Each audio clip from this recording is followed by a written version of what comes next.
Ada orang yang diangkat derajatnya karena jihad fisabilillah, berdarah-darah. Ada orang yang diangkat karena membangun masjid. Dia kalahkan hawa nafsunya, ingin membangun rumah, membeli kendaraan. Tapi Allah mengangkat derajatmu bukan karena kau kaya, bukan karena kau mati jihad fisabilillah. Allah mengangkat derajatmu karena perbuatan amal yang tidak keluar uang, karena perbuatan amal yang tidak keluar darah. Apa amal itu? Amal itu bernama sabar. Innama yuwaffas sabiruna ajrahum bighairi hisab. Allah memberikan balasan orang yang sabar bighairi hisab, tak dapat dihitung dengan apapun. Aku sudah sabar. Kenapa masih datang juga penyakit itu? Kenapa masih datang juga kesusahan itu? Apa betul marah Allah kepadaku? Allah tidak marah kepadamu. Allah sayang kepadamu. Bukankah nabimu pernah berkata, innallaha idza ahabba qauman ibtalahum. Kalau Allah sayang kepada seseorang, Allah uji dia. Anaknya mati, kebunnya kering kerontang, ternaknya, ontanya, lembunya, kambingnya habis semuanya. Tak cukup hanya di situ, penyakit kulit pun datang kepadanya. Maka Pak Kua berdoa untuk kedua mempelai, Allahumma arham bainahuma kama rahimta baina Ayyub wa rahmah. Sayangi kedua mempelai ini seperti kasih sayang Siti Rahmah kepada Ayyub. Mati anaknya, habis ternaknya, kering kerontang kebunnya, datang penyakit kulitnya. Kasih sayang rahmah tak pernah berubah kepada Ayyub. Marahkah Allah kepada Ayyub? Jauhkah Ayyub dari Allah? Tidak. Ayyub dekat kepada Allah. Kenapa ujian itu datang? Allah ingin menempatkan Ayyub di maqam, level tempat paling tinggi. Orang masuk surga, setelah dia berada di surga, Allah bertanya kepada mereka, madza turidun? Hai penghuni surga, kalian mau apa? Jannatin tajri min tahtihal anhar. Taman-taman yang mengalir air-air sungai sudah kalian dapatkan. Apa yang belum dapat?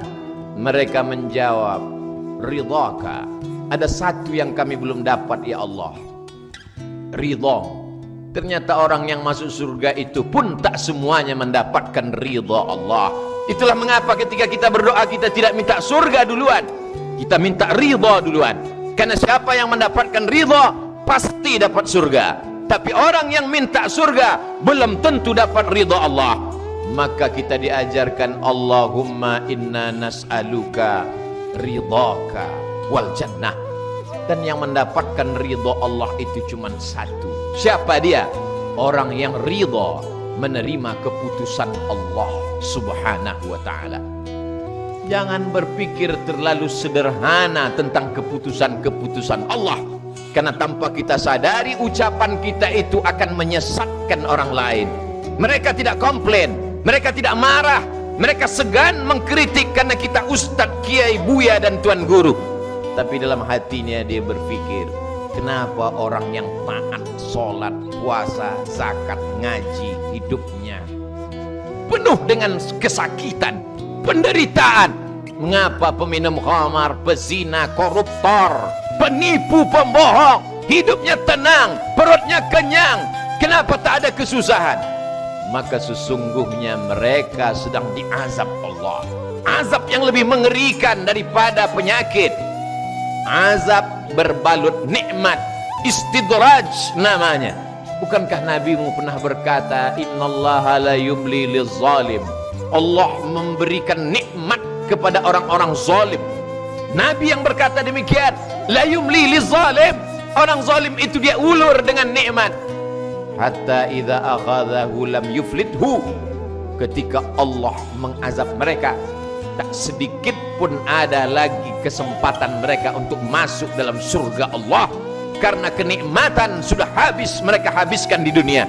Sebaliknya ada orang yang di dunia penuh dengan penderitaan. Hatta tamshi alal ardi makanan alaihi khati'ah.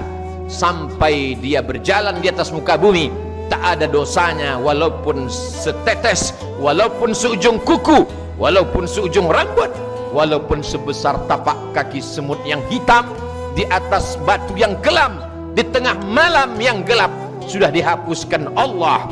Mari kita berpikir bukan menurut cara pandang kita, tapi berpikir menurut cara pandang Allah Subhanahu wa ta'ala. Dari mana kita dapat tahu?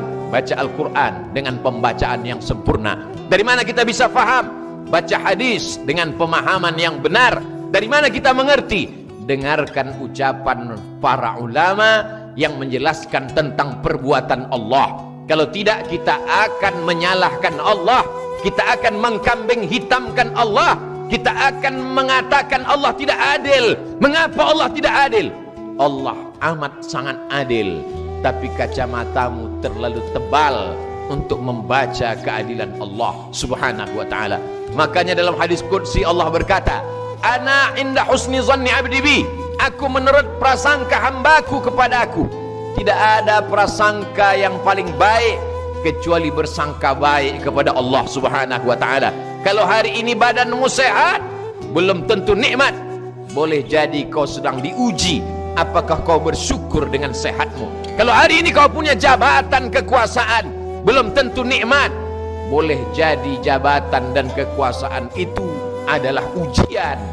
Bukankah itu yang diucapkan Sulaiman alaihissalam ketika melihat kerajaannya, bala tentara kalangan jin pun bersimpuh sujud di bawah perintahnya? Apa kata Sulaiman alaihissalam? Hadza min fadli rabbi, ini karunia Allah Rabbku, liyabluwani, untuk menguji aku. Ashkur, apakah aku bersyukur, am akfur, atau aku akan kufur. Sehat itu ujian, sakit pun ujian, berkuasa itu ujian, menjadi rakyat jelata pun ujian, menjadi kaya raya ujian, menjadi orang susah miskin papa pun ujian. Itulah pemahaman yang diajarkan dalam Islam. Wa nabluhum bisyarri wal khairi, kami uji mereka dengan yang tidak baik, kami uji juga mereka dengan yang baik. Wa balawnahum bil hasanat, kami uji mereka dengan hasanat. Tidak selamanya ujian itu dalam bentuk penyakit, tidak selamanya ujian itu dalam bentuk penderitaan. Hasanat, kebaikan-kebaikan itu pun juga ujian. Tapi berapa banyak orang berkata, ketika sehat nikmat, ketika sakit laknat, ketika berkuasa rahmat, ketika tidak berkuasa laknat. Pandangan kita sudah salah.